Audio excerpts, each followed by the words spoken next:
impossible. And the fans are really into these small weight divisions.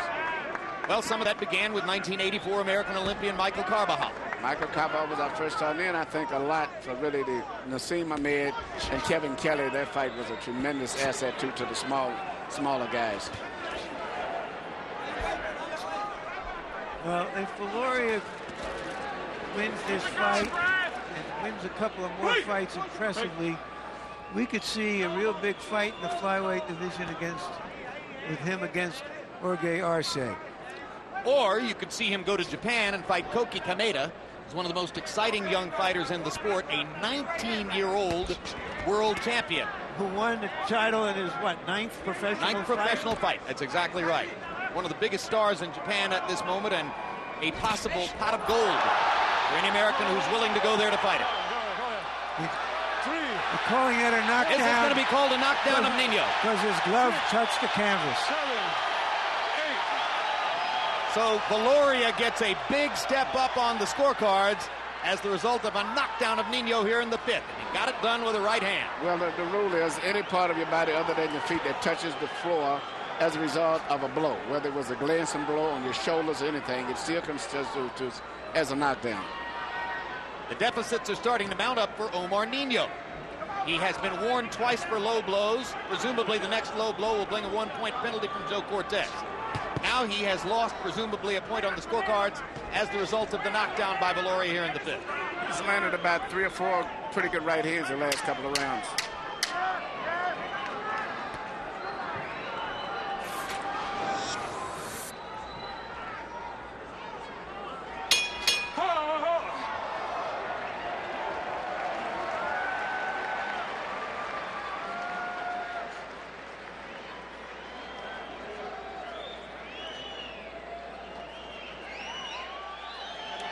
You need to make him miss more.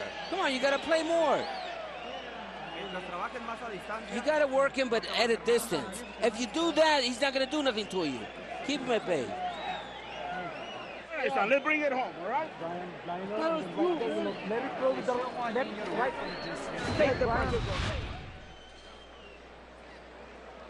Here you see the right hand that landed really on the shoulder or the back of the head, but nevertheless, he would not have lost his balance and his knee would not have touched the floor if he hadn't have been hit.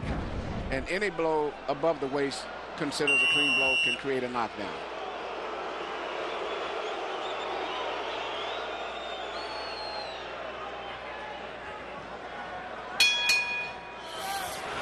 Here comes round 6 of a scheduled 12. Brian Viloria in the gold trunks with the green trim. Nino, white trunks, green trim. Nino from Guadalajara, Mexico. And Viloria from Waipahu, Hawaii. Waipahu is a section of Honolulu, very close to Pearl Harbor. And Brian Viloria, who has done a lot of speaking to disadvantaged young people in that section of Honolulu, says it's a tough place. There's a lot of use of the methamphetamine form called ice. And he himself has done what he can at the street level to try to prevent young people from falling by the wayside.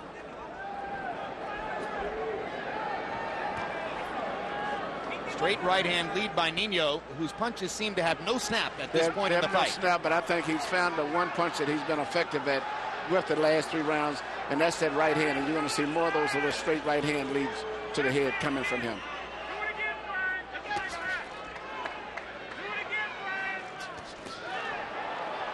That time, Nino was punching from the back seat as he was trying to duck away even while throwing the right hand. I think he respects Brian's punching power. Wild swinging over the top with the right hand by Nino. Viloria, jab, jab, jab, trying to set up a right hand.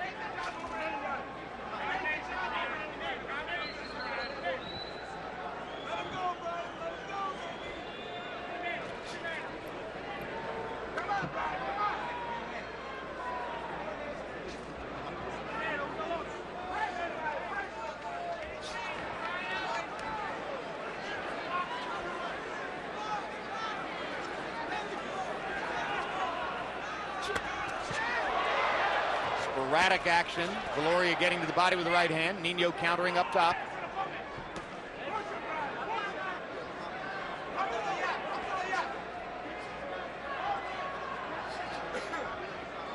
Nino's jab looks so slow at times that Viloria must be embarrassed it actually bothered him in the first fight.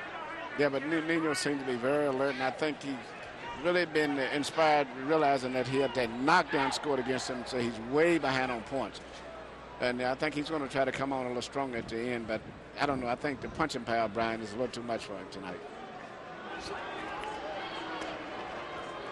This has been a relatively inactive round for both fighters, as Viloria seems to have been trying to measure Nino, looking to land something big, and Nino either taking a rest or staying out of harm's way through most of the round. And the crowd gets restless.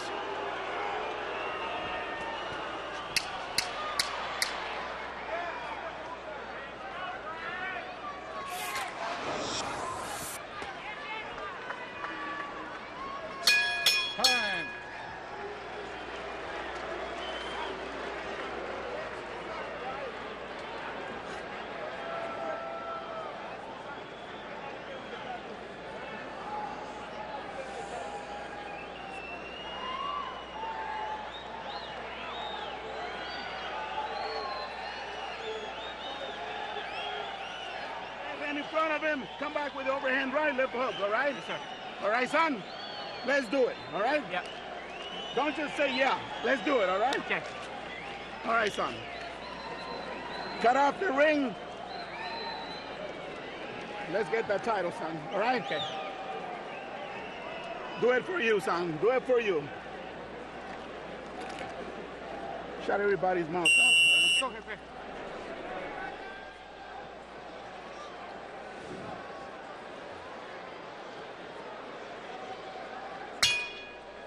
Round 7 of a scheduled 12 between Brian Viloria and Omar Nino for a title belt in the 108-pound weight class. Harold, do you have it?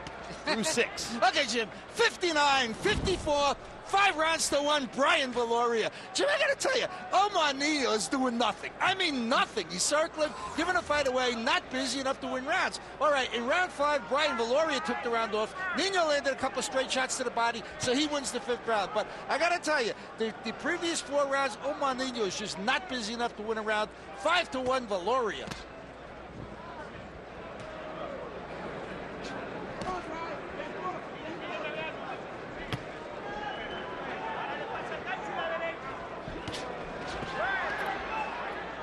Bring it.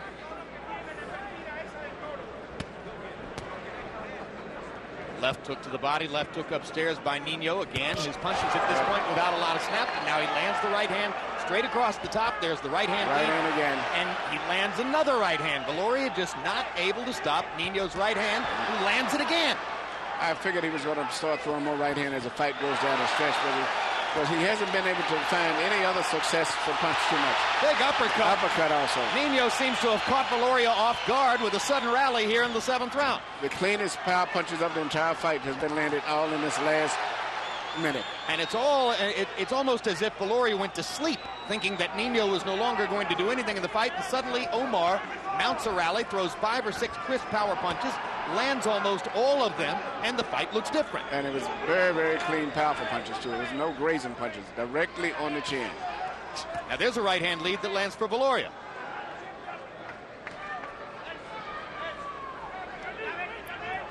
But after Harold Letterman told you that Nino wasn't doing enough to win most of the rounds, he's done enough to win this one unless Viloria is able to retaliate at some point. Hard right hand again by Nino. Viloria simply getting painted by those lead right hands. If Nino continues to fight like this, the rest of the fight, he could possibly retain his title, even with the knockdown scored against him. Brian seems to have been lulled into relaxing, going to sleep, or whatever you would call it. And Nino seems to be very alert right now, and actually it seems to be more right cross and left hook by Viloria, and now he stuns Nino with a hard right cross. Clean up left hook, caught him beautiful. Great shot right there. Left hook by Viloria momentarily wobbles Nino. Nino grabs him as he comes in. And again, Nino starts to land cleanly, landing 2 more shots there. But Viloria retaliates with more powerful punching. Time! After a couple of nothing rounds, there was action in the 7th. Both fighters landing hard shots. It's just a little scratch. There's nothing happening. Nothing important. And Miguel is taking care of the cut. Come up, come up. It's just a little scratch. Keep working the same way. Don't just open up that way so he can hit you. Little defense. Keep working the same way. Here you see Nino having a rally right in the middle of the round. Great right hand, and then he comes right back behind that and lands a tremendous uppercut, if I remember correctly. Yep, you did. Great uppercut right between the gloves. Missed with the cleanup left hook. Nino was intent on doing damage after a couple of rounds of basically standing around. 21 connects in the 7th round, the high in the fight for Nino. He landed 21 out of 58.